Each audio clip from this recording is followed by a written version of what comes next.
Hello, everybody. Welcome to the living room. It's not the locker room. We're chomping at the bit for training camp to start. And he's Wolf and I'm Tunch. And thank you for joining us in the living room. Wolf's in his pajamas. I'm a pajama boy, Chaluch. That's right. So we are chomping at the bit, and the NFL is going to start. They had an announcement yesterday, but we don't know what day we're going to open up. I remember, Sharon and I and the kids went to Connersville, Indiana, to visit her parents. We always do that the 4th of July, and I was in a coma. I was going, "Oh, camp start." There's this little voice that says, "You can't have any fun because camp starts next week." Exactly. I remember sitting there, you and I, on a Sunday night at Halula's. Now, that was the veteran watering hole at Latrobe, okay? We're there because they had pierogies. And I'm eating pierogies at 8 o'clock at night. And I'm just like going, I'm like almost weeping in my bowl of pierogies. I'm going, I can't believe we got to it. We're here already. Nobody's in camp. Nobody else is in camp right now. We're like a day ahead of the Saints or something. And here we are. We've got 2 full weeks straight of two-a-days. Right. It was miserable. It was. I tell you, though, those were great pierogies at Halula's, man. Oh, It's now Gino's out there. But that's the first time I had pierogies. Really? At Halula's, yeah. They were sensational. So, So training camps are rolling, Chaluch. This is going to be a little bit different, though, being at Heinz Field. Would you not say so? Yeah. I think it's going to be different. But, one of the positives, we can sit up and watch practice in the stands, or we could go on the field like we normally do. But we're gonna do our show at Heinz Field, tentatively, and it's gonna be interesting. So we're gonna go up in the stands like we did for the Pirates training camp when we were down in Bradenton years ago. And we both fell asleep in the stands. Right. Yeah. Well, the grandstands, we were laying down. Yeah. One of the things I heard is, now this is just rumor, so don't take this, rumor control. Yeah, but there's going to be there's going to only be 2 preseason games, one home and one away.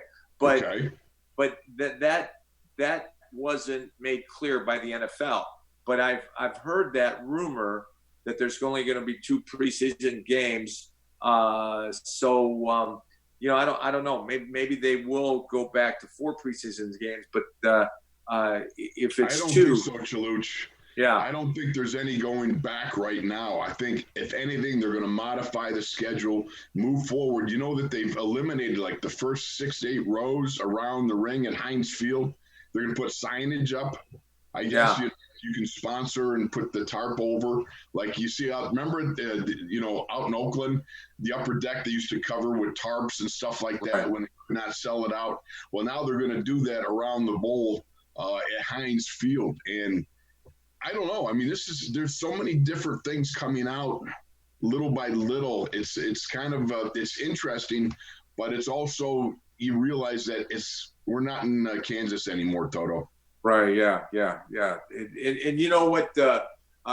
It's interesting that Mike Tomlin put Matt Filer at left guard. He's done. Wow. Yeah. Did you see that coming?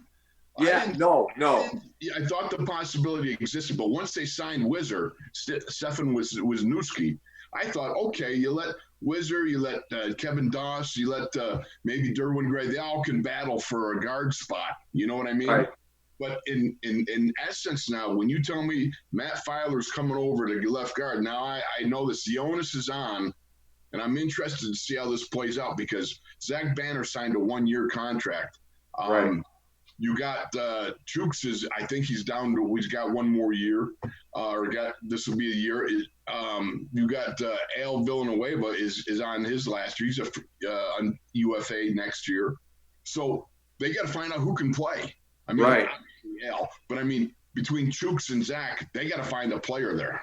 Yeah, they're they'll be battling out at the right tackle spot. Right. And it's going to be interesting. It'll be really interesting. Matt Filer comes in to, from right tackle to left guard. And, he is a true guard, more than a true tackle. But he played really well last year at right tackle. But it's going to be interesting to see Zach and Chooks battle for that right tackle spot. Very interesting. I mean, now I get it because Mike Tomlin referenced the fact that you've lost about 900 snaps in the virtual off season. So you think, okay, you want to put Matt, a guy who's established and everything, at that left guard spot. I would think Stephon, he's been with Oakland. Steph's been with Oakland. He's been with Kansas City. He was with Philadelphia. He can assimilate the playbook very fast, I would imagine. He's an intelligent dude. He's a Penn Stater. They do the whole Penn State thing, Yeah. So the point is, he's plenty quick enough to pick up the playbook. But I think what Mike is saying in this is we got Matt. We got to find out between Chooks and Zach if they can play. Right. And, the NFL announced yesterday that the Hall of Fame game was canceled. And you know what? The Steelers and Cowboys are going to play in it next year. And so we're going to it's interesting that next year all the guys that are not going to be presented this year are going to be presented next year. So it's going to be a crowded Hall of Fame next year. I would think so, Chaluch. I mean, you got a lot of people there, and it's interesting because here's the thing that did bug me. Poor Donnie Shell. How long can you wait? How long have you been overlooked to get into the Hall of Fame? And though, all right, he is a Hall of Famer now, and dadgummit, it's all good, but you still don't get that final closure on the Hall of Fame ceremony. And we just love Donnie so much, think so highly of Donnie Shell. And the fact of the matter is, when you look at Troy and Donnie, it's like alpha and omega of safeties. The beginning and the end. I mean, you think about two hard hitters, bookends, and you think about one's got great hair, one's got very short hair, right? One's bald.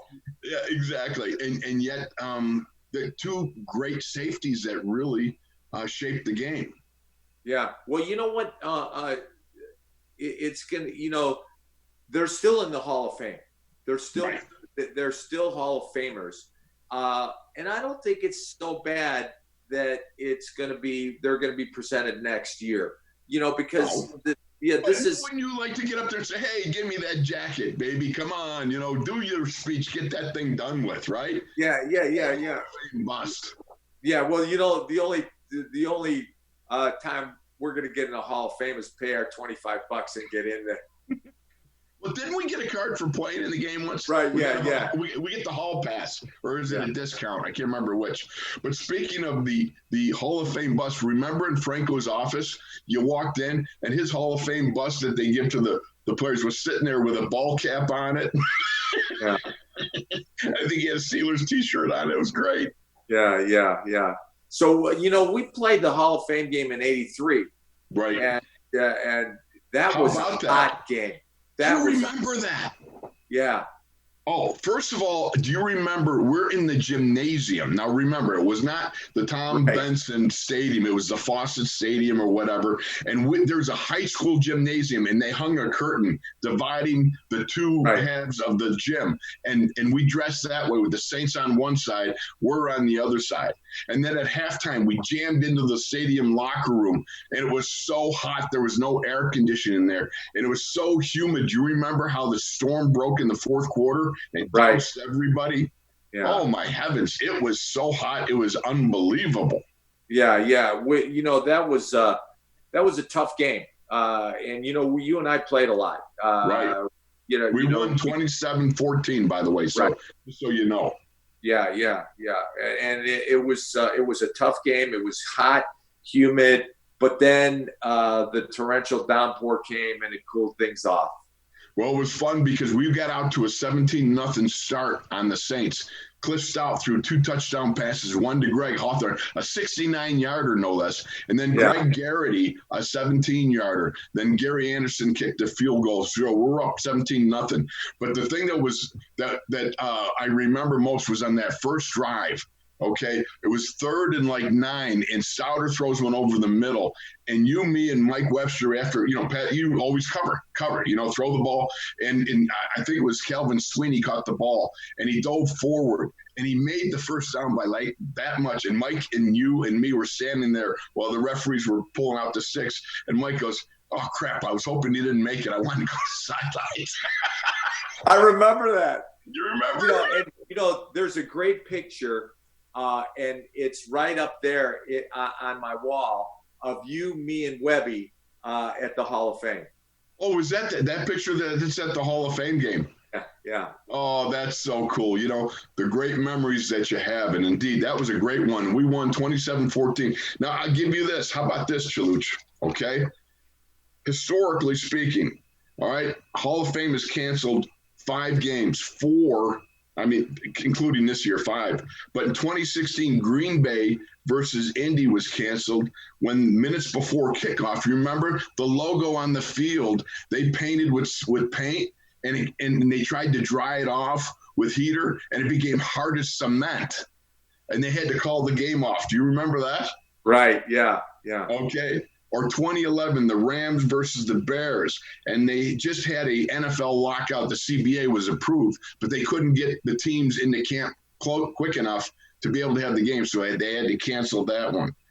2003, Chiefs versus Packers. The Chiefs and Packs played 3 quarters, then several bolts of lightning pulled it, but the Chiefs won 9-0. That was a beauty, I'll bet, right? That's right. I'll give you 1980, Chargers versus Packers. They played the game and canceled due to lightning with 5:29 left in the 4th quarter.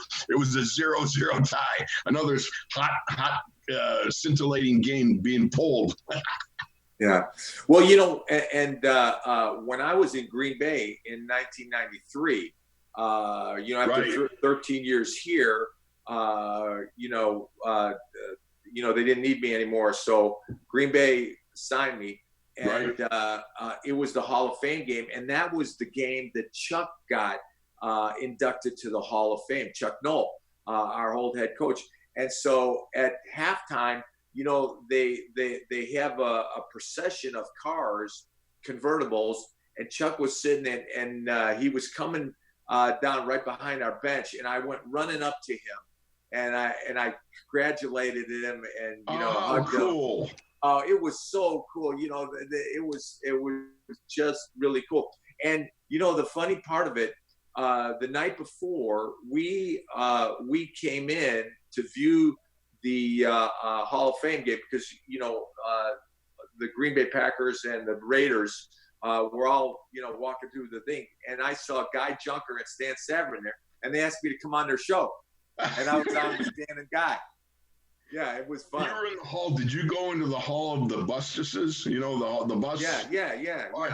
Did you go in by yourself? Because Madden was right. I've been in there all by myself. They talk to each other. I'm not kidding you. They talk to each other. Yeah. John Madden, he was talking about when everybody leaves at night. Exactly. Yeah. All right. Now, do you remember who was enshrined the year we went and played the Saints, 1983? No. Okay. Sonny Jorgensen, Bobby Mitchell, Bobby Bell, Paul Warfield, and Sid Gilman. How about that? Those were the enshrinees. I give you something I never knew about Paul Warfield. You remember Paul? What a great player he was. Yeah. He played in the World Football League for the Memphis Southmen. Yeah. Can you imagine that? Yeah. I didn't know that. So I was like those curious things that you never knew about a player. Because Paul Warfield was a great athlete. Yeah. Great athlete. Great player. And then Sid Gilman was the father of the modern day passing game. Right. He put together that offense. He was big with the tight ends, wasn't he? Yeah. You know what? And you know what? Sid Gilman, on that staff, there were 3 Hall of Famers: Sid Gilman, Chuck Noll, and Al Davis. They were all on that staff. Yeah. I didn't even think about that. That's right. From 60 to 62, the LA and the San Diego Chargers, they moved from LA to San Diego, but Coach Noll and Coach Davis and Coach Gilman were all on that staff. Think about that. We didn't even need to go 6 degrees from Sid Gilman for to be able to make contact here. Yeah. Amen. So, did you see Minkah Fitzpatrick on the NFL channel? No, I missed it. With film on Kurt Warner and Brian Baldinger. No. Yeah, it was so. Was Baldy breaking it down the way he does, like defensively and so forth? Yeah, well, it was more of Kurt breaking it down. One of the things that Minkah Fitzpatrick, he is such a great athlete. He is so fast. But the one thing, he is never out of position. He sees the game so fluently, and he's always in the right spot. That's why he had so many takeaways. I love him. And he was talking to them how, the defense, they kept it simple. Mike Tomlin kept it simple. Right. And, and when they were playing Miami, Kurt Warner was asking him, so did you see these guys and the routes that they run? He goes, yeah, I know what they do.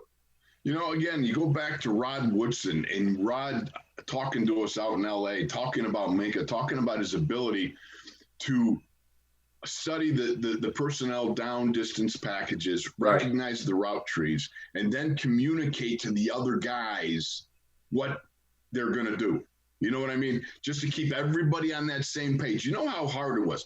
An offensive line that's been together for a number of years, Chaluch, you remember. Webby'd call out to say he's directing traffic. You'd be calling out stuff. I'd be calling out stuff because you got to all be on the same page. And when you don't have guys who are natural communicators, you get that hesitant one step.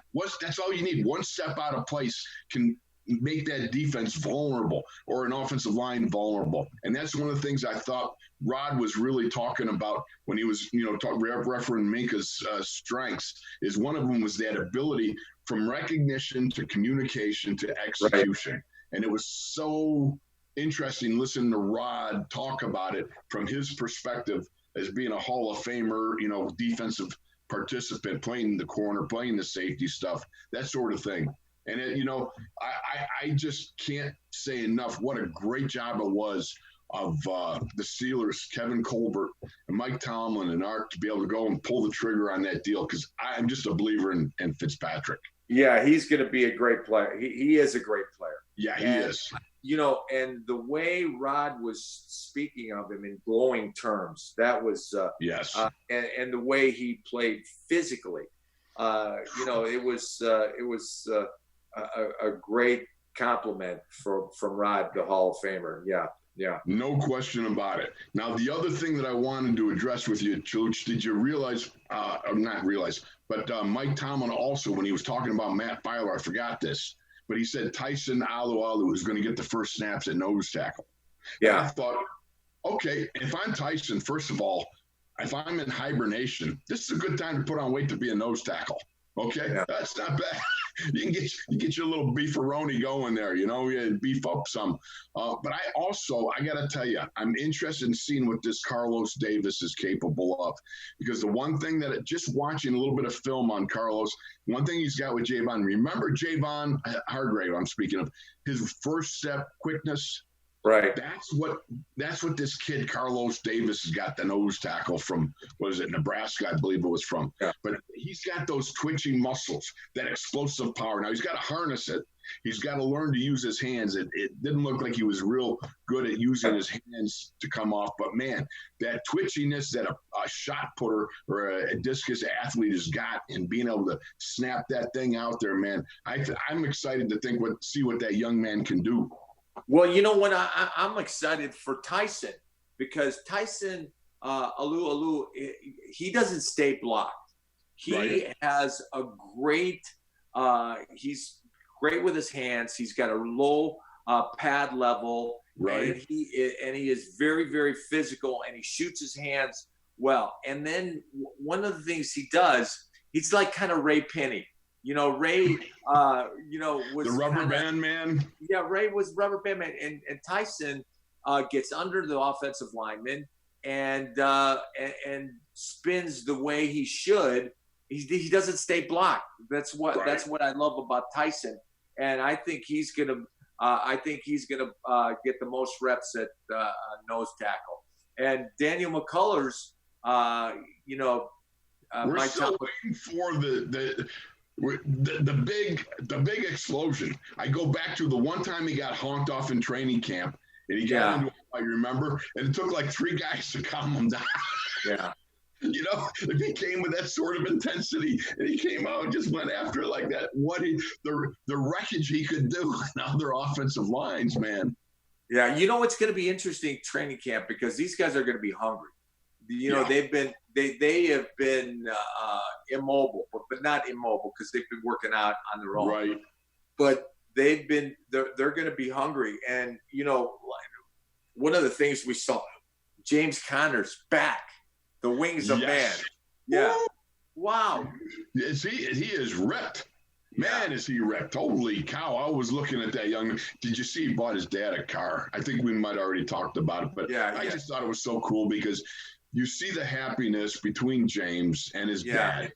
And I'm telling you, there's very few things that, when you're able as a son, to be able to come and bless your family, something like that.